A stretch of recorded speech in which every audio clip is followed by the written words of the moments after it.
So hello, yes, I'm Avi Muchnick, and I am passionate about enabling the creative potential in everyone.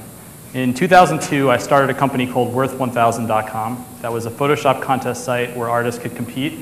In 2008, I created a digital suite of online tools for photo and music editing. And both of these sites were really digital playgrounds where people could creatively express themselves. And through these two sites, I'll show you a couple of slides of some of the creative potential that people were able to do. This one is a chimpanzee rocking out on a guitar. It's an image I love. This is an example of something. I'm not sure what it is, but I want one. And obviously, we have literally millions of photos that are uploaded, that original pieces of art that are sent to us on an almost daily basis. Not a million a day, but. And what I've noticed just over time is creativity is obviously not relegated just to Worth 1000 and Aviary. It's appearing all over the web and in sometimes really unexpected places. For example, I visited a site called Reddit.com, which is a social news site. And you don't really expect Reddit to be a hub for creativity, but in many cases, these things can kind of emerge. So for example, here's a photo that was submitted earlier of a little girl with her arm around a little boy. And the thread line here was Photoshop request. This is a photo of my daughter and her best friend who's been diagnosed with leukemia. Can you Photoshop the background to something pretty or fun? And on Reddit, you literally got dozens and dozens and dozens of entries of people like building these heartwarming, creative photos. And I love this one, but this one's probably my favorite. My 5-year-old son said, well, I love dragons, you have to use that one, so I did. Now, as you browse all of these photos in this Reddit thread, what you start to notice is in addition to the emotions you feel reading the photos, you see all the comments by other people who say things like, wow, I mean, I'm literally crying. Who's chopping onions? These photos trigger this visceral, emotional response in people. And if you can imagine the response that people have just from viewing the photos, imagine the feeling of the creator who made the photos.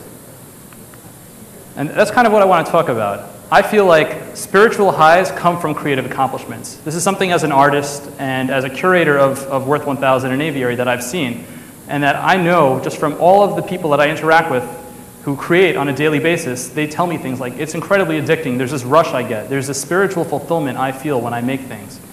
And that tells me two things. One, it tells me that spirituality isn't just relegated to the realm of religion. And number two, that as creative tools get into the hands of more and more people, it's actually going to become the future of spirituality. So how do I know it's going to become the future of spirituality? I mean, religion and spirituality have gone hand in hand for, well, a millennium at least. And I think we can look to religion in some of the other ways where it's losing its sphere of influence to really make that determination.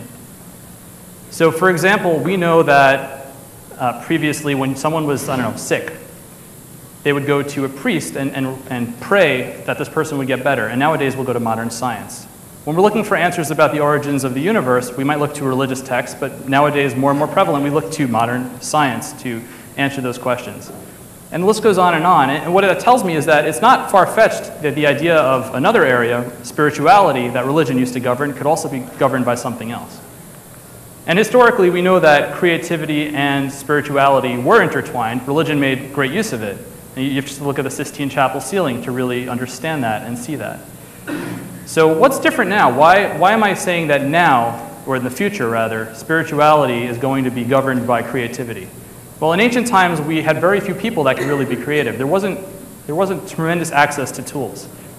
In fact, you had to be an artisan or a sculptor. You had to train for years. You had limited accesses to different resources that would be required to be creative. So creativity was something that was done by a few to inspire the many.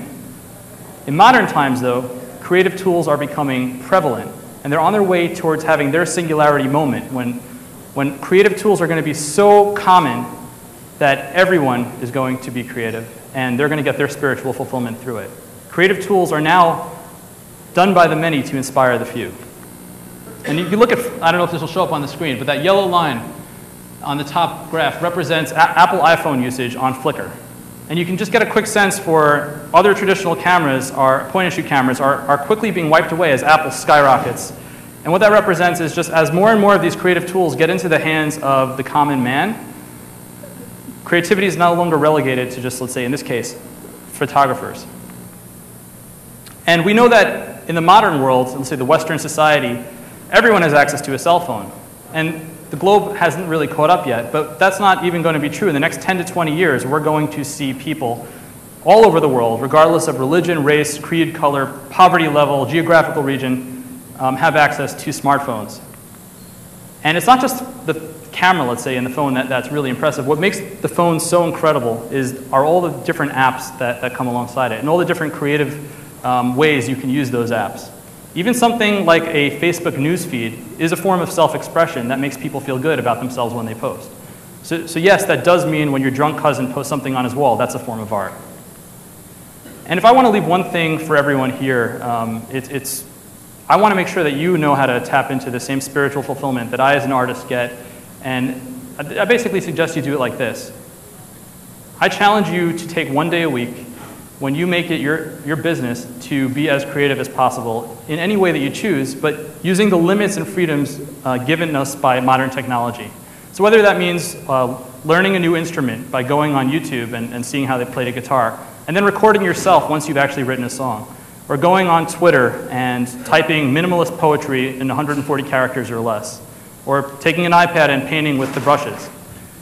Or a last example, going through your vacation photos and photoshopping out your ex-girlfriend and putting in Megan Fox. Whatever the reason, whatever the creative thing that you want to do is, just make sure you incorporate that into your everyday life, and I guarantee you, you're going to find spiritual fulfillment, and I think that's an idea worth spreading.